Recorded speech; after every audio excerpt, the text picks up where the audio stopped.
You work for TechSmith, don't you? I do. I heard you guys are trying to develop an app that'll help teachers and students communicate feedback more effectively. I've actually been doing a lot of research that I think would be very beneficial to your company. Okay. You mind if I share it for you real quick? Yeah, you have until the first floor. All right, great, thank you. Well, we found that culture really drives everything in the classroom, and we think to create that culture, you really need to create a class structure through active learning, business environment, safe environment, and expectations. We have a lot more research on these subjects. I mean, would you like to set up a time where our group can get together and share this information with you? Absolutely. All right, sounds great. Thank you very much. Thank you. All right. We have a team last call here from Coach Garver's Marketing 450 class. What we're doing here is, as a group, we've interviewed 10 students individually, as well as analyzed multiple hours of individual teacher interviews that were conducted by our professor, Coach Garver.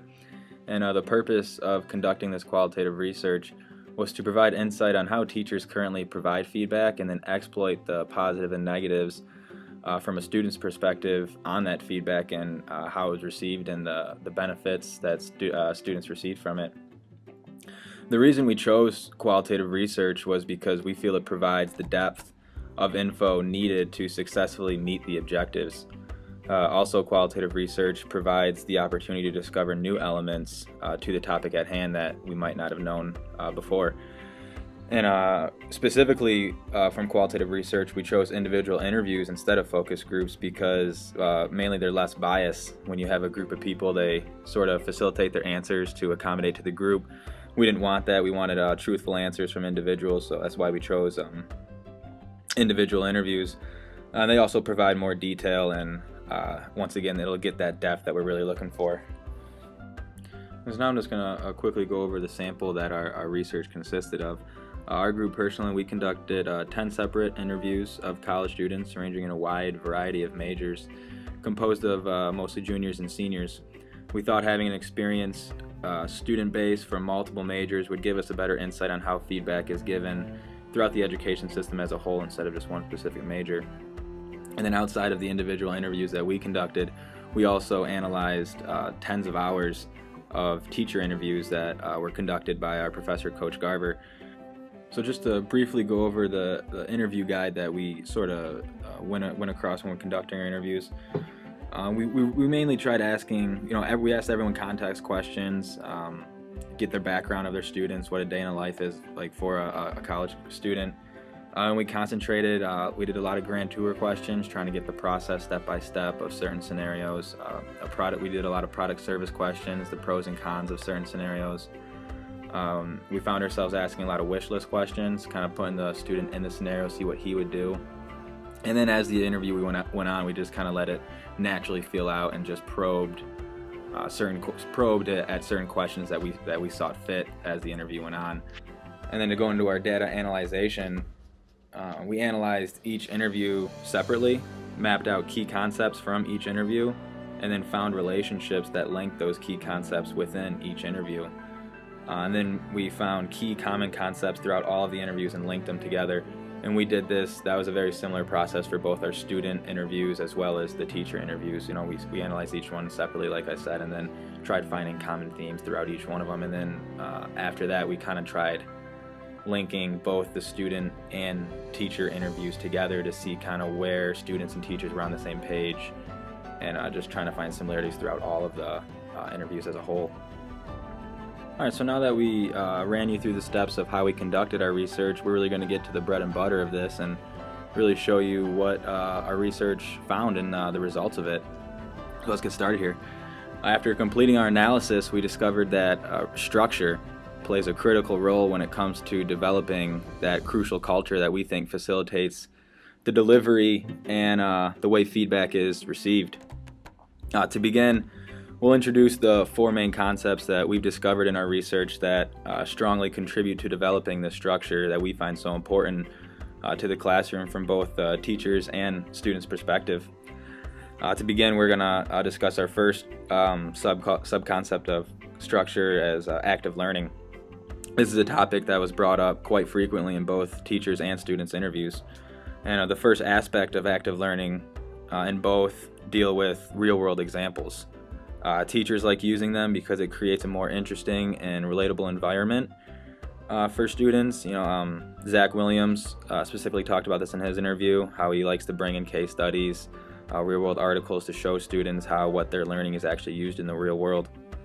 And then also Mark Franek, who is a geography teacher, had an example about how he uses an experiment in class with cotton balls and drops to show the difference between precipitation and condensation.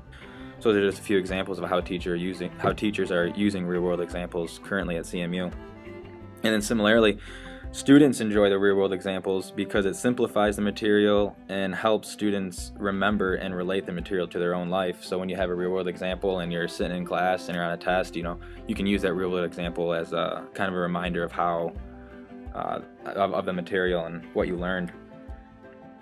And one of the ways teachers mentioned how they like to present their real-world examples is they like to do it through group work.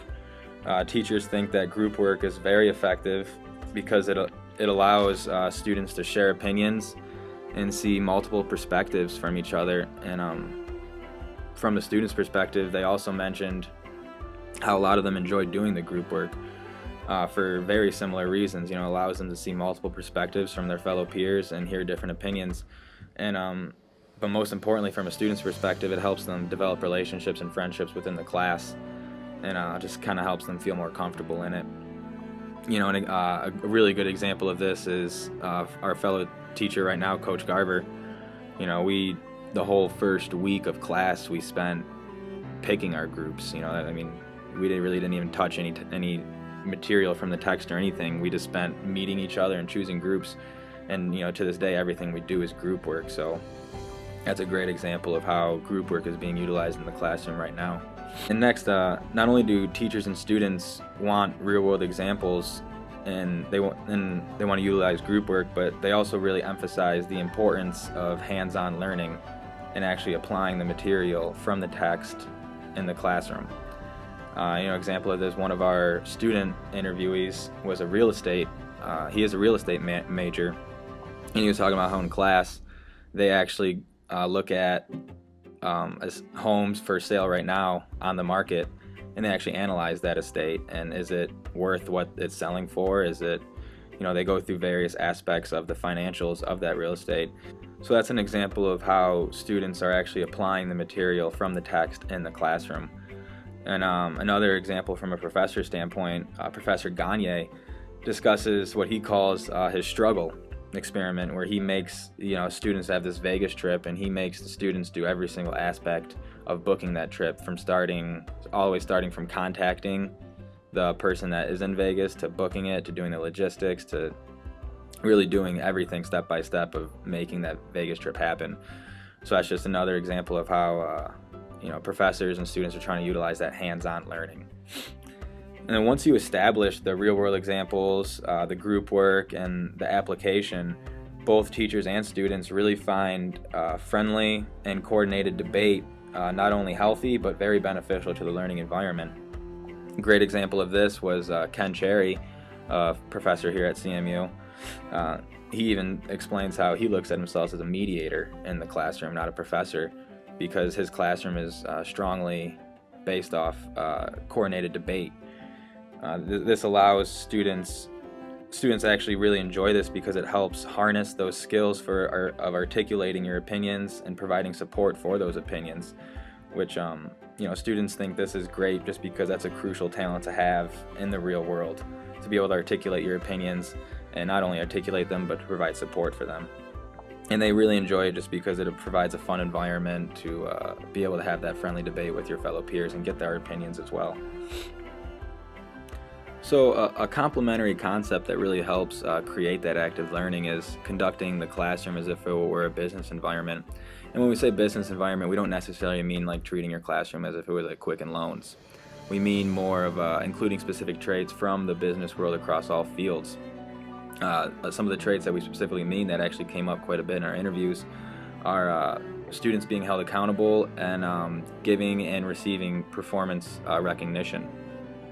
Just about every teacher in the Teachers Podcast discuss how they find it very beneficial to hold students accountable for the text material and how they expect students to learn the material before class and then come to class ready to apply it.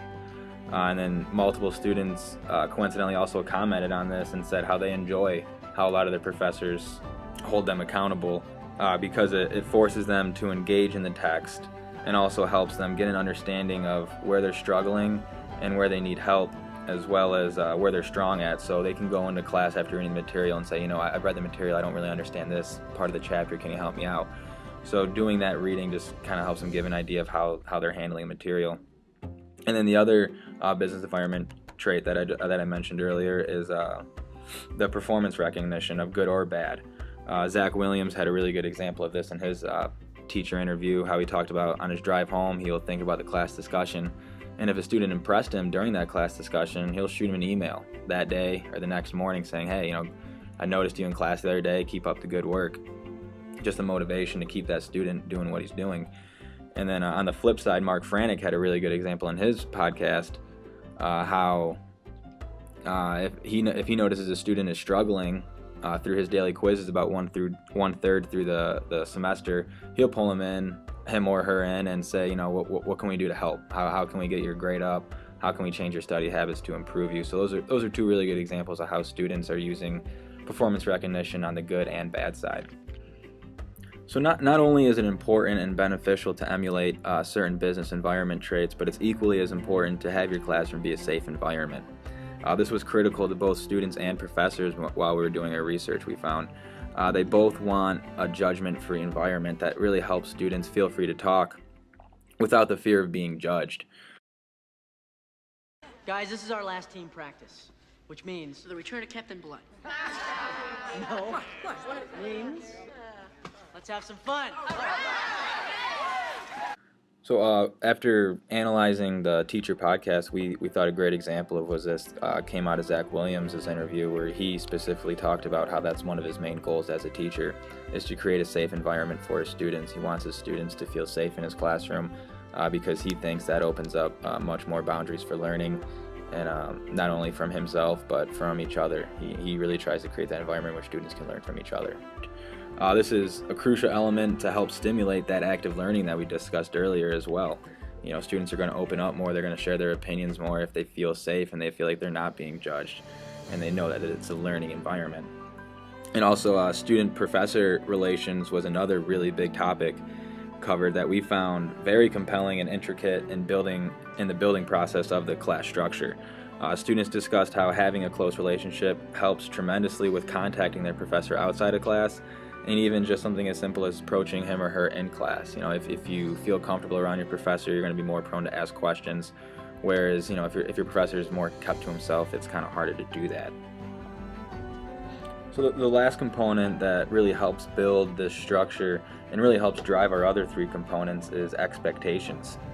Both students and professors have their own expectations. However, this is where we get some differences. As we discussed earlier, professors have expectations for students, to be prepared for class and be ready to learn. Specifically Zach Williams, Mark Franek, Coach Garber, they all have expectations for the student to do that reading material before class. You want to make this team, then you better start playing at a level that's going to force me to keep you here. Again. And they all firmly believe that this helps facilitate a strong learning environment and stimulates students' involvement in the classroom. And on the flip side of that, students have their own expectations when it comes to the classroom and their professors. The biggest expectation that came up in multiple of our interviews was the passion of the teacher. Students emphasize that it's much more entertaining and enthusiastic for them to learn from someone that has passion about the subject and just really cares about what they're teaching, because it just shows that they're not just there to collect a paycheck. They really want to be there to help learn, to really help teach. And another major expectation students have is timeliness on they receive their feedback and final grades on assignments. Obviously, students want the quickest response possible because it allows them to evaluate the feedback while it's still fresh in their brain. They can go back and maybe look at their assignment, whereas if they did it 3 weeks later, it's, as Kansas would say, it's dust in the wind. Teachers also commented on this subject and also agreed that the quicker the better. Professor Goffnett, in his interview, as he says, he wants to get that information while the Pistons are still turning it. That's the way he put it. So, professors agree that quicker feedback is obviously much better for the student and very beneficial. However, with the amount of students that professors have and their own other responsibilities such as research, quick feedback sometimes is just out of the question, and sometimes they can't get it back as quick as they would like or as quick as they need to. So it's an expectations on both sides, but it just differs in little ways like that.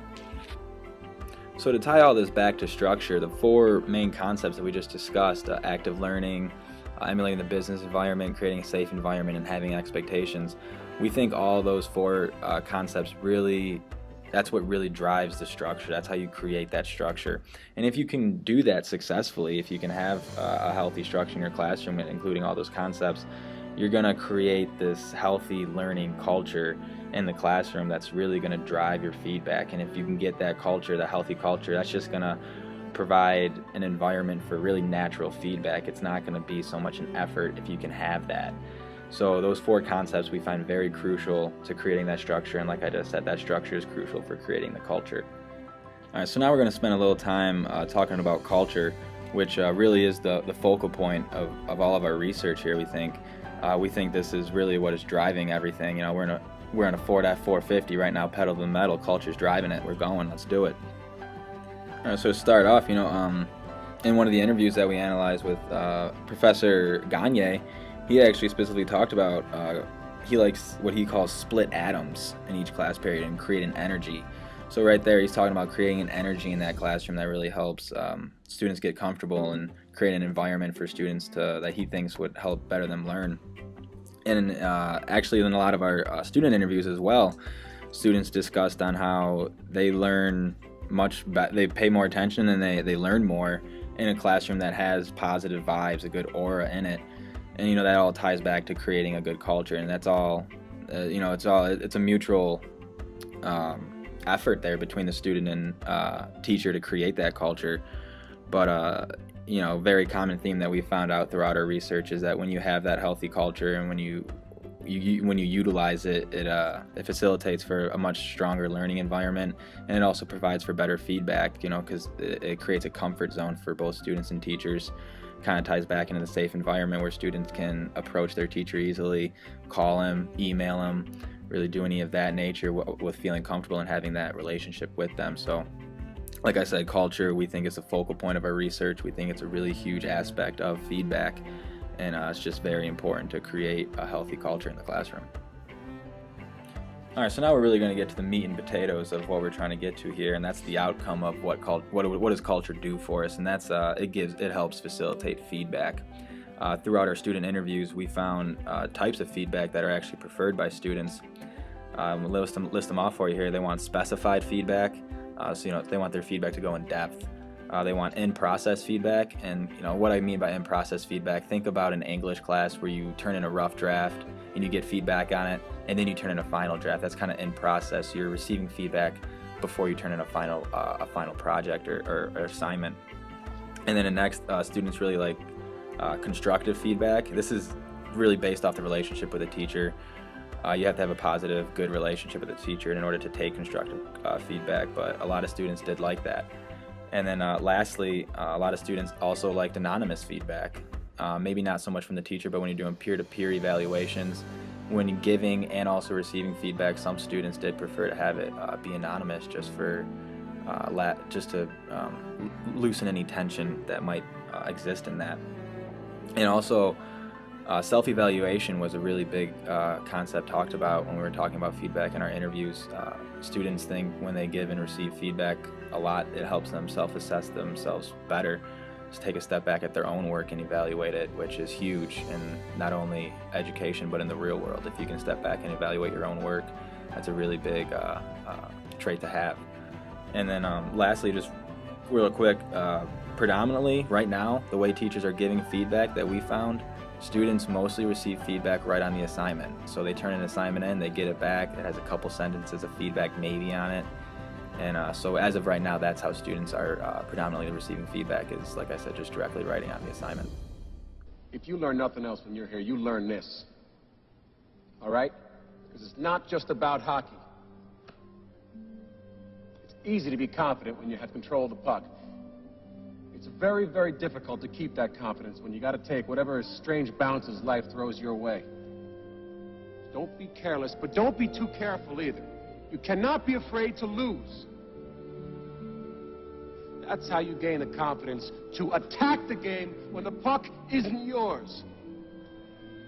That's how you attack life, even when you think you don't have any control. All right, so now we're going to go over some of the just real important outcomes that you're going to get if you have this, if you have positive and effective feedback. You know, most importantly, you're going to have learning. Students are going to learn from their mistakes more if you can get that feedback out to them quickly and effectively. They're going to know what they did wrong, and they're not going to make the same mistakes in the future, hopefully. Also, you're going to have motivation. Students are going to be motivated to do better if they can receive that feedback and see where they're making their mistakes.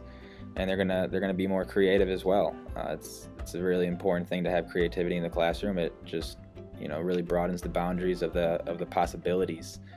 And then you know, if you can really stimulate that peer-to-peer feedback, you're gonna develop friendships. Students are gonna be more social. They're gonna be more open, and that's gonna be a very big important trait to have in the real world, to be able to give and receive feedback effectively.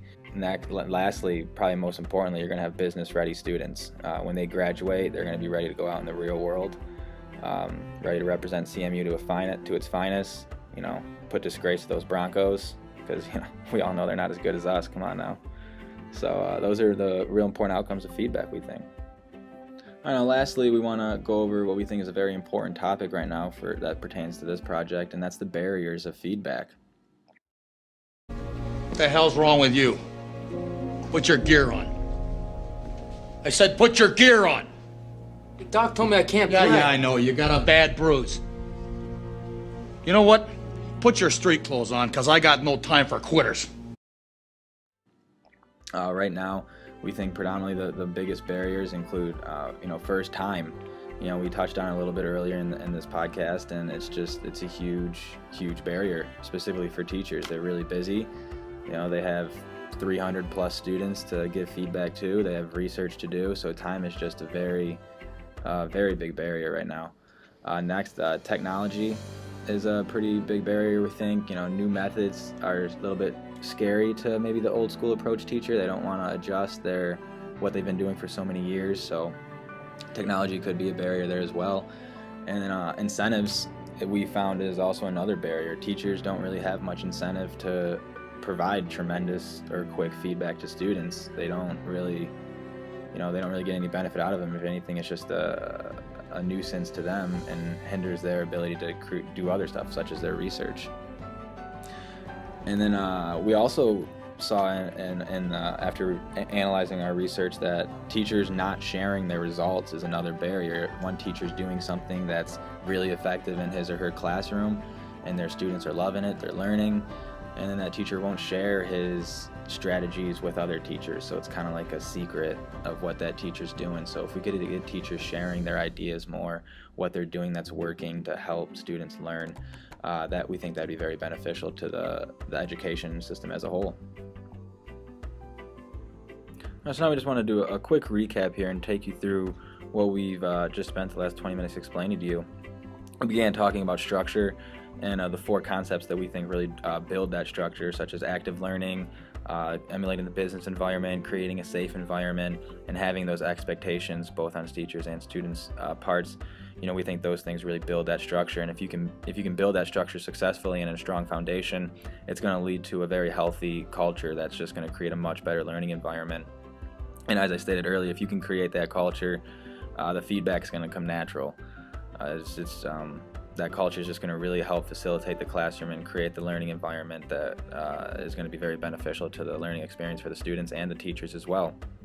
You know, then we went over some outcomes of feedback, such as creativity, motivation, learning, friendships, and most importantly, like I said earlier, business-ready students. And then, you know, lastly, we talked about the barriers of feedback, which we think is a very important part of this podcast. You know, time, what we think is probably one of the biggest barriers on the teacher's part. They're very restricted. Technology, the incentives, and then not sharing results of what's working amongst the teaching staff. All right, so with all that being said, now I'd just like to take a quick second and thank everyone at TechSmith for taking the time to listen to our podcast. We hope it was beneficial for you, and we hope you find our research very helpful in developing this app. Good luck.